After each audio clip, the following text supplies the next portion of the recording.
Assalamualaikum warahmatullahi wabarakatuh. Salam sejahtera untuk kita semua. Selamat datang kembali di konten monolog bola dari channel Bobolaan. Jadi dalam konten monolog bola kali ini kami akan membahas mengenai salah satu klub Liga 2 yang juga tengah mendapatkan sorotan publik sepak bola Indonesia dan tentunya juga media. Klub tersebut adalah Rans Cilegon FC yang kita ketahui saat ini saham mayoritas klubnya sudah diakuisisi oleh salah satu public figure kondang di tanah air, Raffi Ahmad. Jadi dalam pembahasan kali ini kami akan mengulas mengenai proyek besar yang tengah dirancang oleh Rans Cilegon FC ini. Juga tentunya mengenai menakar potensi apakah Rans ini bisa menjadi salah satu kekuatan besar di sepak bola Indonesia. So tentunya pantengin aja video ini sampai akhir.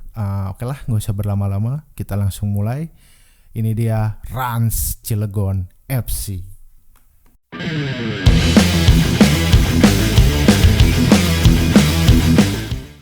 Pada 31 Maret 2021, artis kondang tanah air atau public figure kenamaan Indonesia, Raffi Ahmad, mengumumkan bahwa dia membeli saham mayoritas klub Liga 2 Cilegon United. Raffi tidak sendirian dalam mengakuisisi saham klub Cilegon United ini, tapi dia juga turut menggandeng salah satu koleganya bernama Rudy Salim yang kita ketahui dia adalah salah satu pengusaha di bidang otomotif. Jadi setelah saham klub berjulukan The Volcano ini diambil alih oleh Raffi dan Rudy Salim, klub ini pun akhirnya berubah nama menjadi Rans Cilegon FC. Nah, setelah akhirnya resmi mengakuisisi saham mayoritas klub, Raffi Ahmad ini mengungkapkan sejumlah visi dan misinya untuk memajukan Rans Cilegon FC ini. Jadi Raffi pernah bilang kalau tujuannya mengakuisisi saham klub ini bukan hanya sekedar beli gitu ya, tetapi ada tujuan yang besar untuk memajukan industri sepak bola Indonesia tentunya. Proyek besar pun coba dirancang oleh Raffi bersama koleganya. Menurut informasi, jadi katanya ada dana sekitar 300 miliar rupiah yang sudah diinvestasikan Raffi untuk Rans Cilegon FC ini. Tapi ini bukan biaya yang dikeluarkan dalam proses akuisisi tim ya, jadi hanya investasi untuk membangun klub ini untuk menjadi klub yang besar gitu.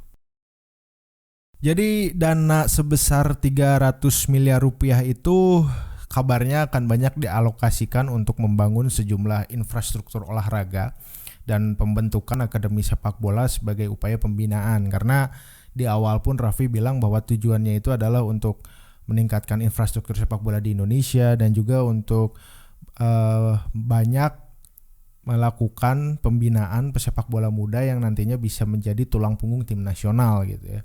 Jadi untuk masalah infrastruktur sepak bola, Rans Cilegon FC ini kabarnya sedang berencana membangun sebuah stadion yang nantinya akan menjadi home base mereka. Stadion tersebut akan dibangun di daerah Jakarta, Pantai Indah Kapuk. Dibangun dalam tanah seluas 2,7 hektar, area yang sangat besar tentunya. Stadion itu juga nantinya akan memiliki berbagai fasilitas olahraga seperti mini soccer, area indoor yang nanti diperuntukkan untuk olahraga tenis, basket, badminton, kemudian ada juga hall pertandingan untuk e-sport dan tentunya adalah stadion utama yang nantinya akan menjadi home base dari Rans Cilegon FC ini.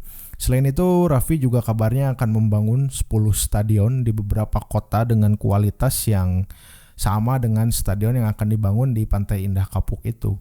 Tentu ini menjadi salah satu proyek ambisius yang sebenarnya sangat positif ya, terutama dalam pengembangan sepak bola Indonesia. Karena kita tahu infrastruktur sepak bola itu masih menjadi permasalahan lah ya di sepak bola Indonesia karena minim gitu. Dan tentunya bila proyek ini bisa berjalan sesuai dengan rencana, tentu akan sangat berdampak positif terutama bagi pembinaan gitu ya. Karena pembinaan pesepak bola juga harus diimbangi dengan keberadaan infrastruktur sepak bola yang memadai. Ya kita lihat aja tim-tim di Eropa misalnya, banyak dari klub-klub besar di Eropa menginvestasikan dana yang besar untuk membangun infrastruktur sepak bola yang layak dalam proses pembinaan di akademi maupun di tim lintas usia mereka gitu. Kemudian menyoal apakah Rans Cilegon FC ini bisa menjadi kekuatan besar di sepak bola Indonesia di masa mendatang. Potensinya tentu ada ya atau terbuka, namun kembali pada pengelolaan klub ini sendiri gitu. Karena berbicara mengenai kesuksesan sebuah kesebelasan itu ya tentu akan berhubungan dengan bagaimana klub ini dikelola dengan baik atau tidak gitu. Jadi bila dikelola dengan baik, terus ada orang di sana yang memang paham dan mengerti tentang bagaimana membangun industri dalam sebuah klub sepak bola itu bukan tidak mungkin untuk Rans Cilegon berpotensi menjadi salah satu kekuatan besar sepak bola Indonesia di masa depan gitu. Hanya saja memang pada prosesnya ada tantangan yang sulit pastinya untuk dihadapi.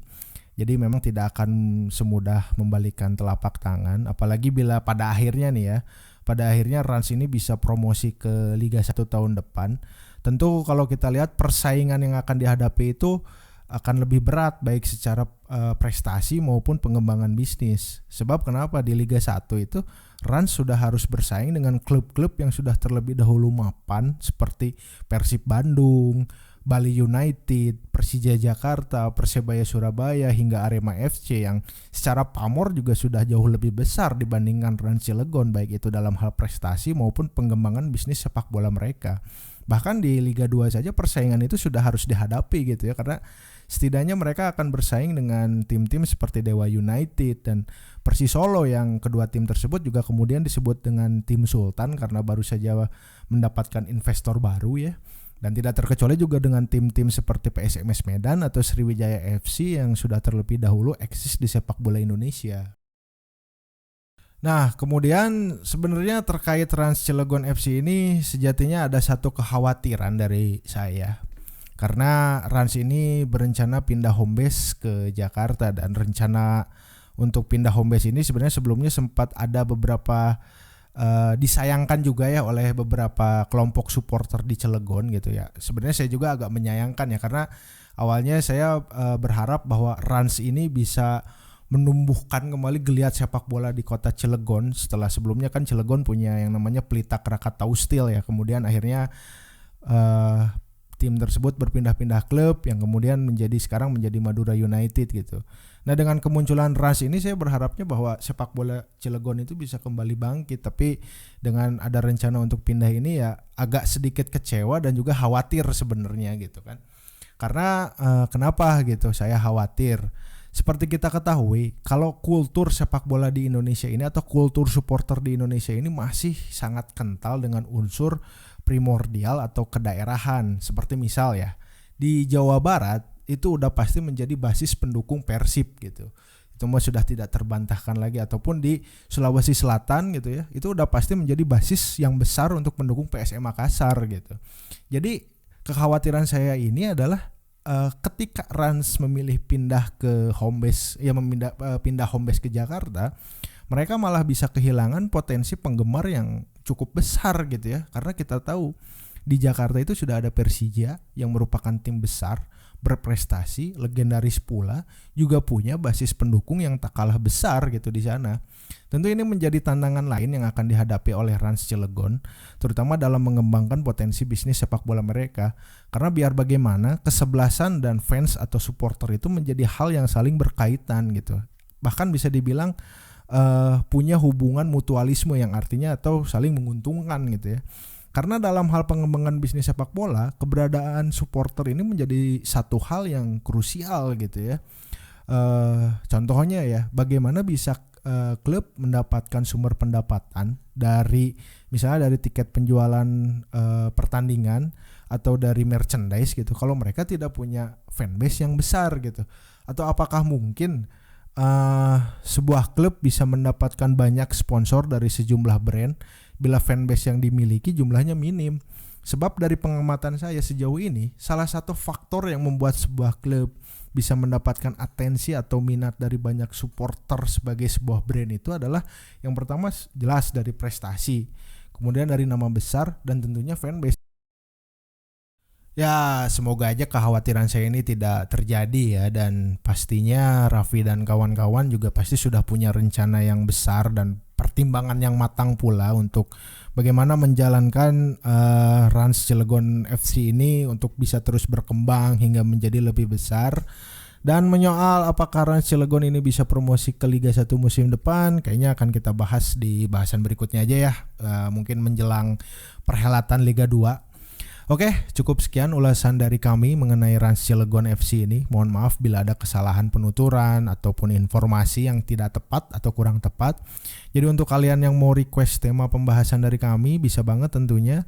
Kalian juga bisa langsung request dengan menulisnya di kolom komentar. Kayaknya karena hari ini kita membahas Rans, mungkin pembahasan selanjutnya kita bahas mengenai banyaknya public figure ya di Indonesia yang mulai berinvestasi di sepak bola, kayaknya menjadi salah satu hal yang menarik. Sampai jumpa di pembahasan berikutnya. Assalamualaikum warahmatullahi wabarakatuh.